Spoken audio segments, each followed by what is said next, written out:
안녕하세요. 하루 10분 여러분의 수학을 책임지는 이규영 쌤입니다. 오늘은 절대부등식이라는 용어에 대해서 설명해 볼까 합니다. 자, 요 말을 하기 전에 먼저 리뷰를 잠깐 할까요? 2차 부등식이라는 걸 1학기 때 배우셨을 거예요. 2차 부등식은 크게 이렇게 구획을 나눠볼 이제 집합을 배웠으니까 집합을 이용하는 게 얼마나 편한지도 여러분 알게 되실 겁니다.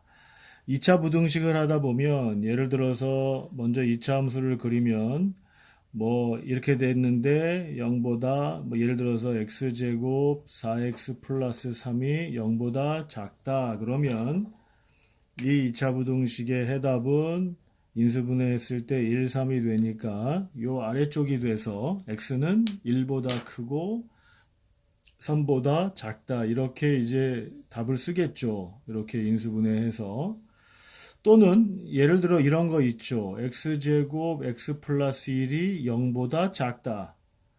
이렇게 문제가 나오면 요 식이 요 2차 식이 판별식을 해보면 1 빼기 4 0보다 작음으로 그래프가 이렇게 붕 뜨게 되고 이렇게 그래프가 붕 뜨게 되는 즉 x축과 만나는 점이 없을 때의 2차 부등식의 해답은 답이 없다, 해가 없다는 거겠죠.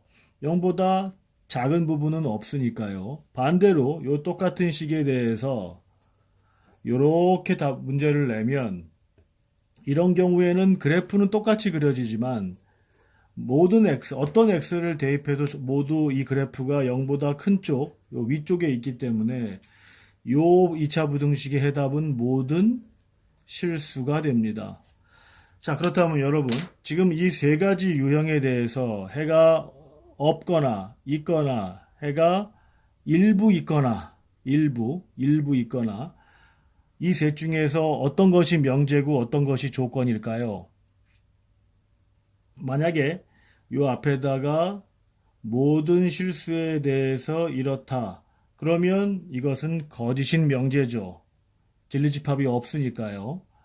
공집합이니까요. 모든 실수에 대해서 이렇다. 그러면 모든 실수에 대해서 이 식이 성립하니까 요 2차 부등식은 명제가 맞습니다. 이 식은 특정한 x에 대해서만 성립하기 때문에 조건이고 이 조건의 진리집합은 1보다 크고 3보다 작다가 되겠죠. 자, 이 중에서 우리가 명제라고 할 수 있는 것은 요만큼일 겁니다. 요만큼이 명제가 되겠죠. 큰 명제 안에 포함되고요. 지금 요 2차 부등식 요 부분은 명제가 아닌 쪽에 명제가 아닌 것 중에서 조건에 포함되는 개념이라고 생각할 수 있겠죠.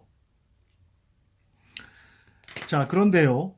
이 명제 중에서 지금처럼 모든 실수에 대해서 성립하는 이런 부등식을 우리는 뭐라고 하냐면 절대 부등식이라고 합니다. 느낌은 항등식처럼 항부등식이라고 생각하셔도 좋을 겁니다. 영어로 이 부등식이 absolute inequality라고 해서 absolute inequality라고 해서 그냥 직역을 한 거고 우리말스럽게 바꾸면 항등식과 짝을 이루는 항부등식이라고 생각하셔도 좋을 듯합니다. 명제 안에 절대부등식이 있고요.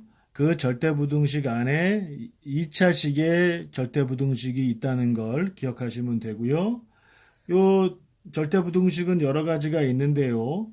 오늘은 요런 거 말고 다른 한두 개의 절대부등식을 살펴보고 다음 시간에 산술, 기하, 평균, 꼬시, 슈바르츠 부등식 요 두 가지의 절대부등식을 살펴보려고 합니다. 자, 오늘은 요 절대부등식 여기 나오는 것 중에 일부를 한번 살펴볼게요. 뭐 이런 거 가능하겠죠. x제곱, y제곱, z제곱, 마이너스 xy, 마이너스 yz, 마이너스 zx는 0보다 크거나 같다.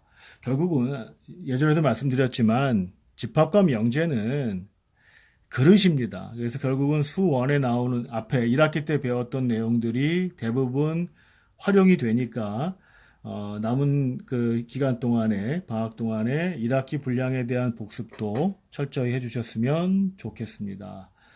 자, 요식은 양변에 2를 곱해서 2x제곱, 2y제곱, 2z제곱, 2xy, 2yz, 2zx가 0보다 크다. 그거랑 같다. 그러면 여기 x제곱 하나 끌고 오고 y제곱 하나 끌고 오고 2xy 끌고 오면 xy 제곱 되고요. y제곱 하나 남은 거 z제곱 2yz 끌고 오면 y-z의 제곱이 될 거고요.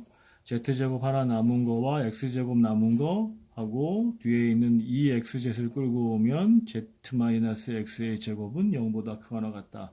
물론 이 문제에서 x, y, z는 실수라는 조건은 깔려 있고요. 각각이 모두 0보다 크거나 같기 때문에 이 식은 절대부등식이 맞고요.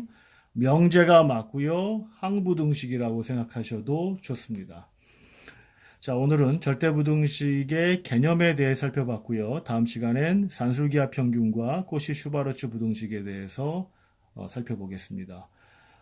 만족하셨다면 구독 버튼, 좋아요 버튼 부탁드립니다. 고맙습니다.